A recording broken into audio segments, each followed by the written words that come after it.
So condition where the body temp is below 35 degrees Celsius or below 95 degrees.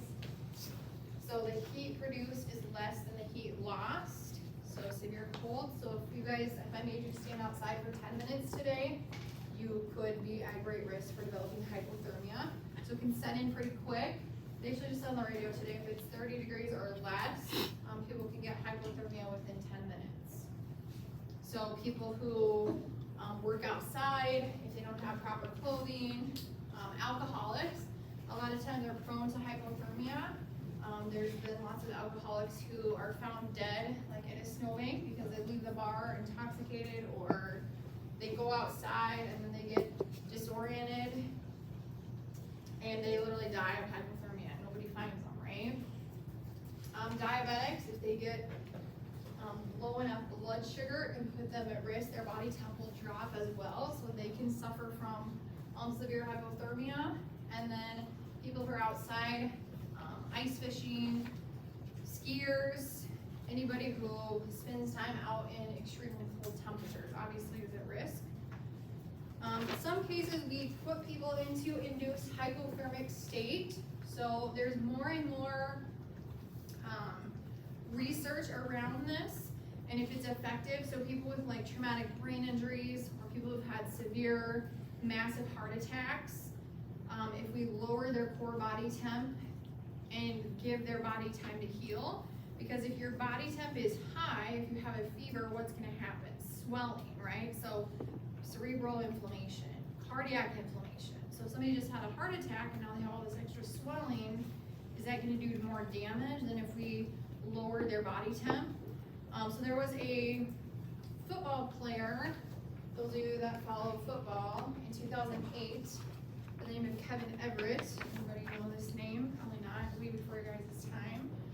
But basically he got hit, had a spinal cord injury, and they put him in a hypothermic state, and he was able to walk again. Where if they wouldn't have done that, they're not sure that he would have been able to walk long term. So he made pretty much a full recovery because they used an induced hypothermia. There's a lot of research out there, so if you guys don't have a research topic, this would be a good one to use. Like, they're using it, like I said, for cardiac issues, like people post-heart attack or post-major like heart surgery, to see if they have better outcomes long term. So they keep them in their body in a very low temperature, induced hypothermic state, until it recovers, to prevent like massive inflammation from happening and causing more damage, basically. Makes sense, right? So a lot of new research around that.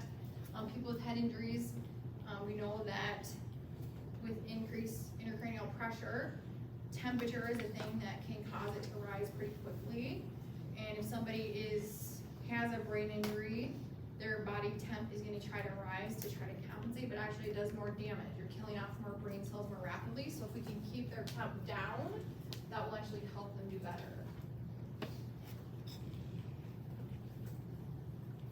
So accidental hypothermia is more stuff you'll see, especially if you work like in an ED setting, where people come in and they were in the cold too long, and now they put themselves in a hypothermic state where their body is not able to compensate and warm themselves up.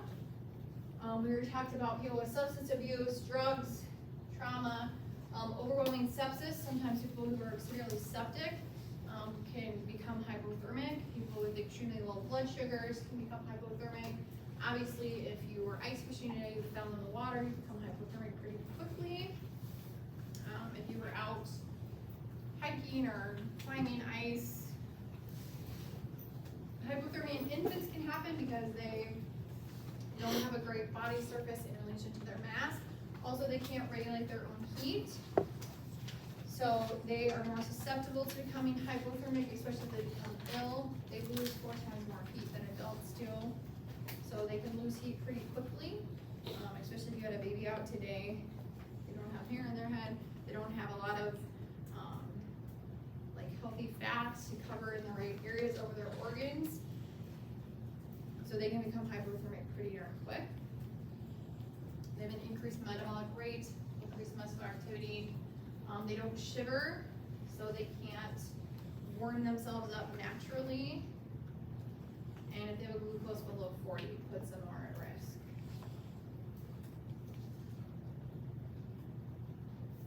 Okay, another condition you can get for low-income hypothermia is frostbite. Any of you ever had frostbite? Very, very painful. So when the skin gets below freezing and you start to basically burn your tissue because it's so cold. So first the subcutaneous tissues become involved, and then deeper structures start to freeze, and eventually you can damage the nerves and the tissue to that area to the point where it can't be recovered or saved. So what are the most probably common spots for frostbite? Obviously like fingertips, nose, people's ears if they don't wear like a hat or don't have any sort of facial covering. So as tissue freezes, ice crystals start to form on that tissue. Initially, the body's going to vasoconstrict, and then as it continues to get colder, it's going to vasodilate. So try to get more blood flow to that area. But initially, it's going to constrict and then dilate. As continued exposure happens and the body realizes it can't really warm that area, it will start to constrict to prevent loss of blood flow. They'll start to experience numbness, itching at the site. They can become extremely cyanotic, red, and white. In early stages, you should be able to still blanch the skin just like your own skin, and it should look white. When it no longer blanches, that's when you know that there's more damage. Deeper frostbite can cause like paralysis, stiffness, you can get blistering. So when we start to thaw the tissue, it should look nice and white or yellow. It can lose its elasticity. This is extremely painful for people who have true frostbite. If you fry your nerve endings on the end of your fingertips from being out in the cold too long, it's extremely painful. They get edema, blisters, eventually it'll become necrotic. It puts them at risk for gangrene, which is a severe infection that can get to the bloodstream. So how do we prevent it, or what do we do if somebody comes in with frostbite? What do you guys think?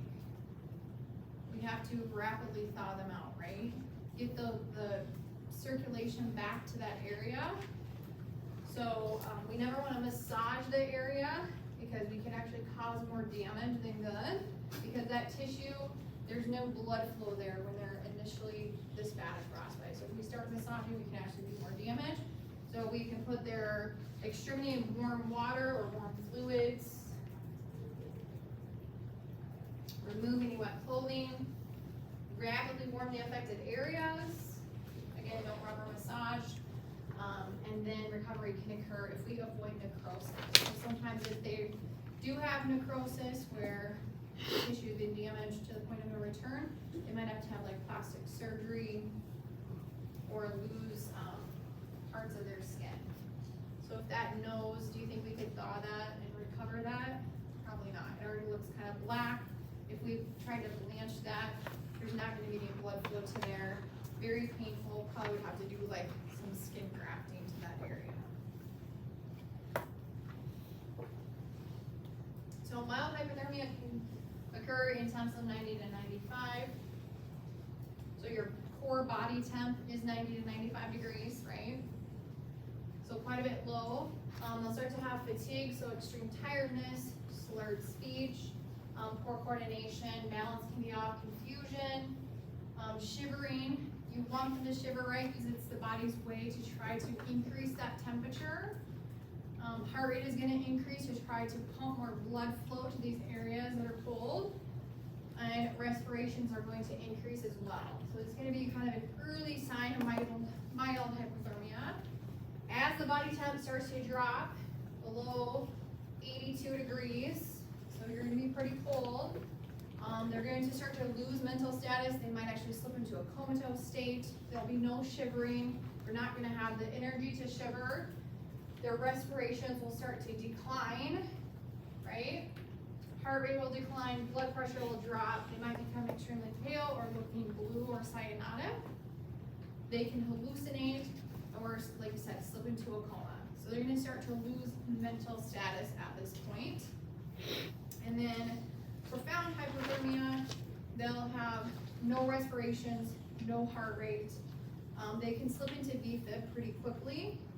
So if somebody comes in to the emergency room, if you're working in the ED, and they're extremely cold, their body temp is less than 80 degrees, core body temp, they could potentially still become alive, right? So they'll always say they're not dead until they're warm and dead. So we're gonna warm them up first and see if we get any sort of heartbeat or respirations to come back.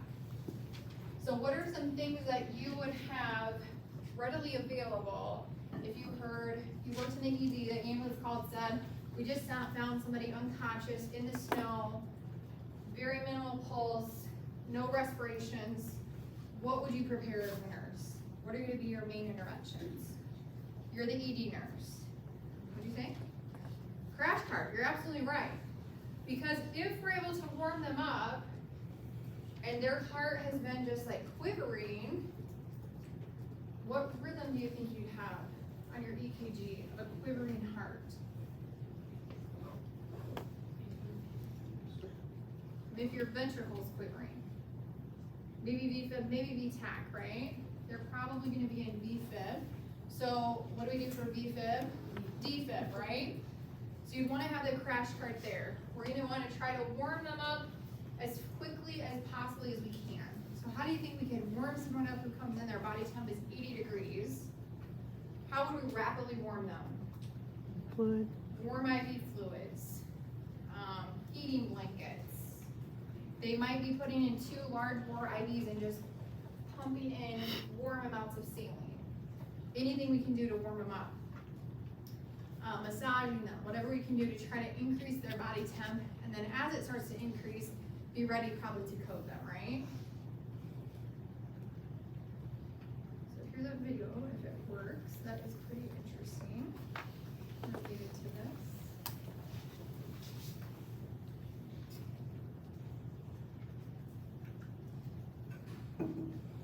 I got up around 6:30 and said, I looked around, Justin wasn't home. And I saw some numbers on my phone, and I called the one number back, and it was his friend, and she said, is Justin home? And I said, no. And she said, I'm really worried. I remember leaving to work on February 21st, 2015. It was very, very cold. I remember the temperature probably being at least 5 below. I just started heading to the last place where I left them off that Friday night. And I'm coming around the corner, and he was just laying there looking up in the sky. I put the car in park and I just ran to him, and I started shaking his head. No, you can't leave me. You can't leave me. In this particular instance, the coroner was already called. And they put a sheet over him. It was so cold that night. It was -4. I called and spoke to Dr. Coleman on the phone in the emergency room at Lehigh Valley Hazelton. Found a scene with a 25-year-old male was found laying in a snowbank. The temperature would not register with a tympanic thermometer. All signs lead us to believe that he's been dead for a considerable amount of time. There's an old adage, you have to be warm to be pronounced. You cannot be cold and dead. Given his age and the fact that he has induced hypothermia, I don't feel comfortable technically to call him. Last time he was seen, accounted for, was about 9:30 the night before. So we're looking about 10 hours outside in sub-zero temperatures. I know where we're going. This is probably going to be a futile effort, but I think we need to do our best for him. I called the code blue, and we had 15 people waiting here to start CPR on him in this room right here. Everyone was assisting with compressions, warming. What I remember, just trying to feel his extremities, and it was like a block of concrete. It was solid. So when we got to the hospital, Dr. Coleman introduced himself, and he was just, I can't thank him enough. I sat down and looked at the father and said, I've been through your pain right now. I can't pronounce him. He's cold. He said, do I have your permission to do a potassium check? If it's a 10 or more, we don't have a chance. When I explained to him that potassium was normal, it just seemed like there was a little flicker of hope in his eye. He said, do I have your permission to lifeline him to the Lehigh Valley Hospital? I said, absolutely. Their idea was to put Justin on ECMO. The ECMO consists of cannulas. These are plastic tubings we place in the blood vessel to drain blood and to return blood. We bring the used or spent blood into the circuit, oxygenate it, take the CO2 out, warm it, and go back to the patient. Now, given his young age, and the fact that hypothermia typically do very well with ECMO, and I thought that it was appropriate for them to bring him down. As I walked out the door, they were working on Justin, and I kissed him in the forehead and said I loved him. The flight from Hazleton down to Cedar Crest and Allentown is about 18 minutes. Our positions in the aircraft were pretty limited to 2 seats. We would have to switch off on a 2-minute cycle. CPR is extremely tiresome after about the first minute or two. I can't imagine how they were doing in the helicopter, but they must have done a great job. I remember Dr. Wu saying, it doesn't look good, it's less than 50%. Once he hit about 30 degrees Celsius, his heart started to fibrillate. We shocked him and he came back, and we're ecstatic. We thought, well, that's one step. Once the heart came back, we thought, well, there might be a chance for other functions. Justin came out of the operating room, and he was all connected up on ventilators, and he had a big, it looked like a hose that was the ECMO machine. He did not look good. His arms, his feet were black. The neurologic exam showed very little brain function at all. What was so remarkable was that the EEG was almost normal.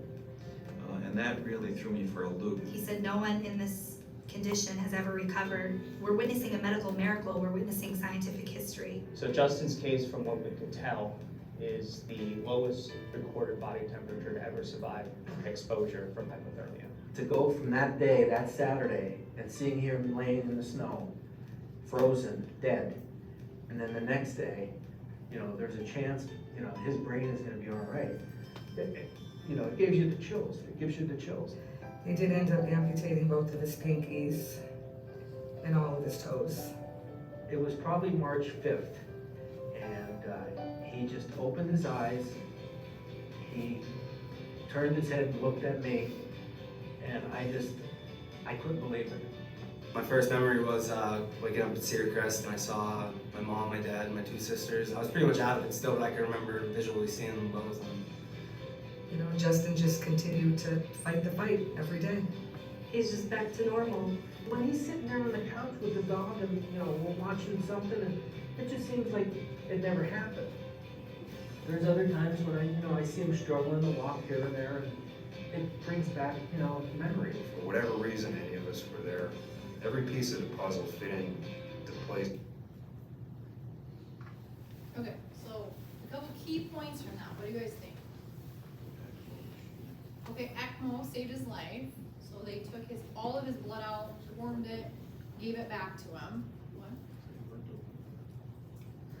Kind of. I mean, it's very critical. They do it a lot on children with like major illness, cardiac issues. Usually it's like a last chance survival thing, obviously. Anyone's ever on ECMO. Not good scenario, but in his case it saved his life. But what were some other key things that probably made his recovery the way it was? What? CPR. They never stopped CPR. They defibrillated him, yeah. So, yeah, they didn't just call him when they found him. So if he would have been maybe a 70-year-old man, they might have just called it. I mean, you hate to say that, but possibly. So why was the potassium significant? Think about that. I think you guys think hard on a Friday. You have somebody with a potassium of 10. Are you going to get a normal rhythm back? No, right? Because we know that potassium can affect your rhythm, correct? Like how your heart is beating, the ions, all those things, right? So yeah, his potassium was normal, which was also very significant in his case. So his potassium was way too high. They could have probably shocked him 1,000 times and he would not have gotten into a regular rhythm ever. What? He had normal brain activity. So his EEG was normal, so then they knew, okay, let's keep pressing on. So pretty miraculous. So the moral of the story is, when it's cold out, don't fall in a snowbank, right? Watch your buddies tonight. It's cold. But have the crash cart there and ready. And you're gonna do CPR, right? Until you get their body temp warmed up enough. Because we're really not dead until you're warm and dead. And there's been other cases where people come in and they're severely hypothermic and they think there's no way they're gonna live. And then they get their body temp up enough and resuscitate them and they have a full recovery. So pretty miraculous, but.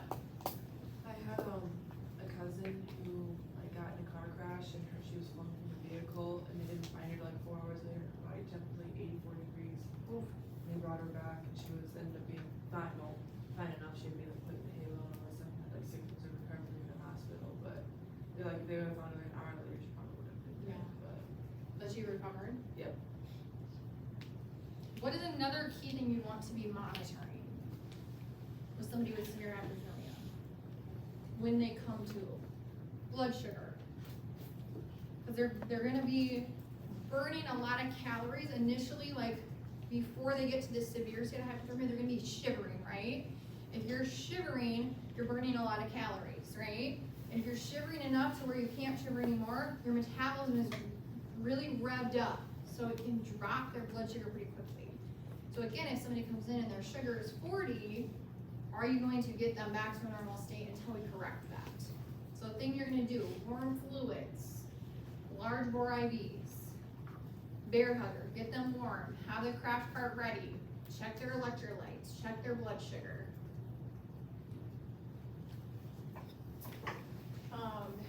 Warm IV fluids, dry clothing, check their urine output because are their kidneys gonna be affected, right? Your kidney's kind of the organ that gets left out because if there's a problem, all your blood is gonna be pulled into your heart to protect your heart and your brain and your lungs, right?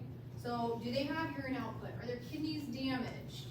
Do they have other cold-related injuries? Obviously, frostbite at that point is the last thing they're gonna worry about. You can live without fingers and toes. Okay? I'm not really gonna go into that. Okay. That is hypothermia. So quick and easy, hypo,